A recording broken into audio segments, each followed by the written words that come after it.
अस्सलाम वालेकुम स्टूडेंट्स। तो स्टूडेंट्स, हम जैसे कि आपको पता हम वर्डप्रेस कर रहे हैं, तो वर्डप्रेस पे आज हम बात करेंगे इसके अबाउट डैशबोर्ड के बारे में। डैशबोर्ड में कुछ ऑप्शंस हैं जो इम्पोर्टेंट है आपके लिए, तो उनको हम थोड़ा डिस्कस कर लेंगे। तो ये है कि सबसे पहले हम जानते हैं, जैसे आप ऑप्शंस देख सकते हैं, सबसे पहले आपके पास डैशबोर्ड आ रहा है।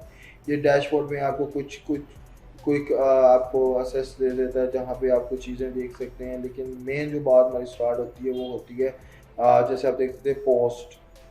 पोस्ट पे आते हैं हम, अगर इधर हम क्लिक करते हैं ऑल पोस्ट, तो इधर हम सबसे पहले एक पोस्ट को देख लेते हैं, हम पोस्ट को कैसे क्रिएट कर सकते हैं। तो यहाँ पे आपसे मांग रहा है टाइटल, हम यहाँ पे एक टाइटल बना देते हैं, डिजिटल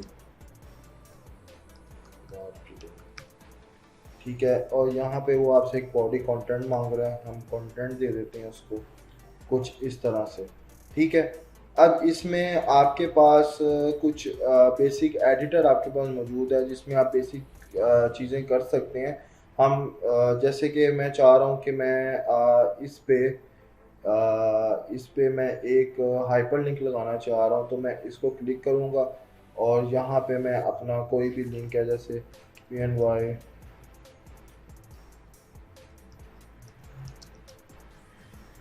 फॉर्म है, इसको मैं यहाँ पे इम्प्लीमेंट कर सकता हूँ।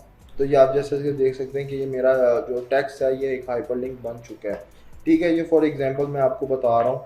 तो इस तरह से आप यहाँ पे कुछ टेक्स्ट को अगर बोल्ड करना चाहते हैं तो वो भी इस तरह से कर सकते हैं, इस एडिटर से।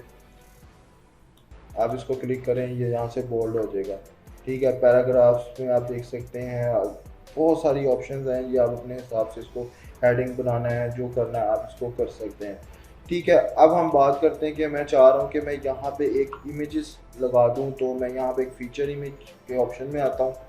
यहाँ पे आके मिसाल के तौर पे मेरे पास ये एक इमेज पड़ी हुई है, इसको हम देख लेते हैं, ठीक है। ये एक हमारे पास इमेज क्रिएट हो गई है। इसको दूसरा आ जाता है, अगर हम इसमें कोई टैग ऐड करना चाह रहे हैं, टैग ऐड हम जैसे डिजिटल मार्केटिंग कर देते हैं, हम एक टैग बना देते हैं, एक हम बना देते हैं सोशल मीडिया कर देते हैं, ठीक है। कुछ इस तरह से हम टैग्स बना देते हैं। तो हम कैटेगरी देख लेते हैं कि अगर हमारी कोई कैटेगरी बनी हुई है तो हम इसको कैटेगराइज कर सकते हैं कि कल को जब हम इसको एक पेज में जब इम्प्लीमेंट करते हैं तो हमारे पास कैटेगरी होगी, तो हम इजीली इसको आइडेंटिफाई कर सकते हैं हम किस कैटेगरी में इसको हमने किया हुआ है। अभी कुछ इस तरह से है, फिर हम कर लेते हैं। फिर इसका परमा लिंक, कि इसका हम परमा लिंक क्या बनाना चाहते हैं, ये भी लोकल होस्ट पे जब हम इसको ऑनलाइन करते हैं तो इसको हम स्लग भी कहते हैं, कि हमारा जो वेबसाइट है मेन, उसकी डोमेन के बाद स्लैश के बाद हम किस नाम से इसको रखेंगे, ताकि आप अगर हम इसकी एसईओ कर रहे होते हैं तो ये बहुत इंपॉर्टेंट होता है कि हम यहाँ पे अपना कीवर्ड यूज़ करें या कुछ ऐसा टाइटल यूज़ करें जिससे हमारी एसईओ बड़ी अफेक्टिव हो सके। तो इसमें हम वो वाला इसके स्लग में हम वो चीज़ कीवर्ड डालते हैं जिससे ईजिली हमारा ये वाला पेज या पोस्ट आइडेंटिफाई हो सके, ठीक है। उसके बाद कुछ टेम्पलेट्स होते हैं, तो आप अगर सिंपल करना चाहते हैं, सिंगल पोस्ट करना चाहते हैं, तो इस तरह से आप इसको कर सकते हैं, ठीक है। तो इसके बाद इसको जब हम इसको पब्लिश करते हैं तो स्टूडेंट से आपको बता दूं, इसमें मैंने पब्लिश किया, इसका मतलब ये नहीं कि ऑनलाइन पब्लिश हो गया, ये सिर्फ मेरी लोकल और सिर्फ मेरे लैपटॉप की हदूद तक ही है, इससे आगे ये वेबसाइट अभी लाइव नहीं है, ठीक है। ये मत समझिएगा कि आपने हमने किया तो ये वेबसाइट लाइव हो गई है, ऐसा बिल्कुल भी नहीं। अब ये देखें, जैसे मैंने इसको व्यू किया तो ये ऊपर मेरा एक टाइटल आ गया, ठीक है, और ये नीचे आ गया हमारी ये फीचर इमेज आ गई, और नीचे जो भी हमने कंटेंट किया था वो आ गया। अब ये पोस्ट है तो नीचे में भी जो यूज़र्स आते हैं हमारी पोस्ट पे, वो यहाँ पे आके कुछ भी कमेंट कर सकते हैं। तो वो जो कमेंट है वो हमें यहाँ पे शो होगा, मैं आपको दिखा देता हूँ।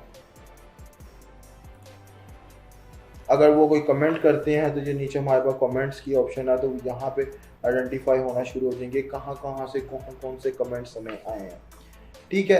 हो सो आपको पोस्ट का पता लग गया, पोस्ट क्या है। उसके बाद मीडिया है, मीडिया में ये है कि हम कुछ भी एल्बम बना सकते हैं, लाइब्रेरी बना सकते हैं, हमारे पास मल्टीपल इमेजेस हैं तो हम यहाँ से आके इसको देख सकते हैं। यहाँ आके इसका हम ऑल टेक्स्ट इसका हम डाल सकते हैं, इसका टाइटल डाल सकते हैं, कैप्शन वगैरह हम इसकी सारी इसको एडजस्ट कर सकते हैं। इमेज को हम कोई भी इमेज इसमें अपलोड करते हैं, जैसे इसमें अभी हुई हुई है, आप यहाँ से आके कोई न्यू इमेज भी इसके अंदर ऐड कर सकते हैं।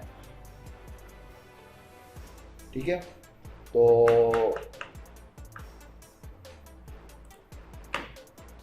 सेकंड हमारे पास पेजेस आ जाते हैं। ये मोस्ट इम्पोर्टेंट है कि जब तक हमारी वेबसाइट में हमारे पास पेज ही नहीं होगा तो हम कोई भी वेबसाइट बना ही नहीं सकते। तो सबसे पहले हमें यहाँ पे ऐड न्यू पे आना पड़ता है। ऐड न्यू पे आके हमें यहाँ पे सबसे पहले हमारा जो पेज होता है वो होता है होम पेज। ठीक है, टाइटल होता है उसका होम, तो होम पेज होता है। इसी तरह हम इसको हम क्या कहते हैं डेवलप करते हैं, जिस तरह हमने पोस्ट को किया था।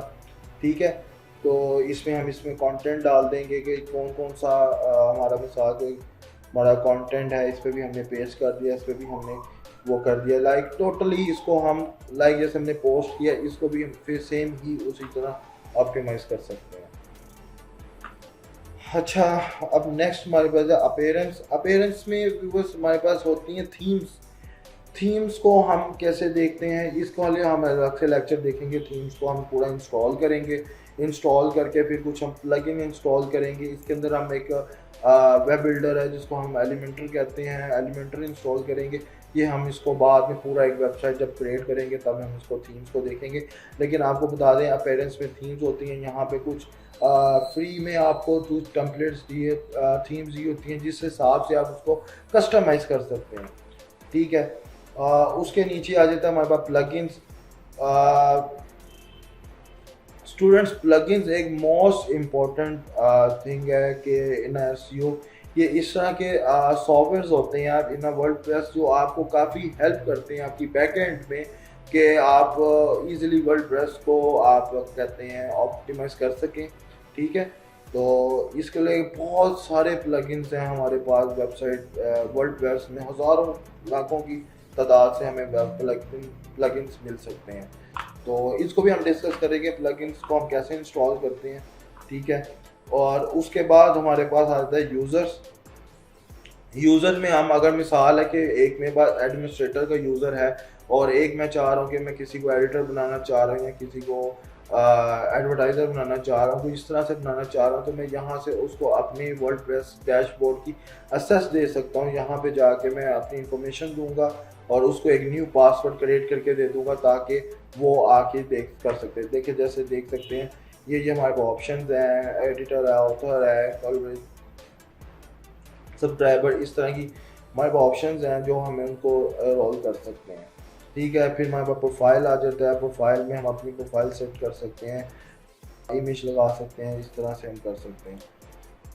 टूल्स हैं, टूल्स में बहुत सी अलग सी ऑप्शंस हैं, import, export, site health, export personal data. अगर आप कोई भी पर्सनल डाटा इंपोर्ट करना चाहते हैं, theme file editor, plugin editor को आप थीम में कुछ एडिट करना चाहते हैं, प्लगइन में एडिट करना चाहते हैं, तो आप यहाँ से इसको ईजिली कर सकते हैं। यहाँ से आपको कोडिंग में ले जाएगा। कोडिंग में जाके आप कुछ भी कोड में आप कुछ चेंजिंग करना चाहते हैं तो आप यहाँ से आके कर सकते हैं।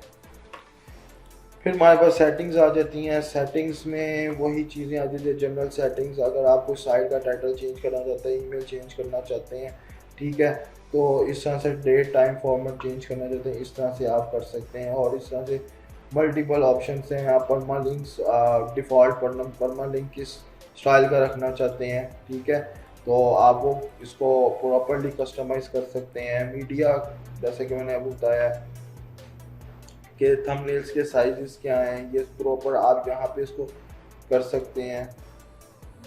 डिसीजंस, ये कुछ एडवांस लेवल्स की सेटिंग्स आ जाती हैं जिसको आई थिंक आप को इतनी ज़रूरत नहीं है, लेकिन आप इसकी सेटिंग्स को देख सकते हैं। सो उम्मीद करता हूँ कि आपको डैशबोर्ड के बारे में समझ लगी होगी, आपकी जो कन्फ्यूजन्स हैं वो क्लियर हुई होंगी। तो इसको हम मज़ीद आगे फुल डिटेल में इसको डिस्कस करेंगे। हर एक कैटेगरी को हम एक पूरे वेब पेजेस बनाएंगे। तो तब तक के लिए हाफिज़।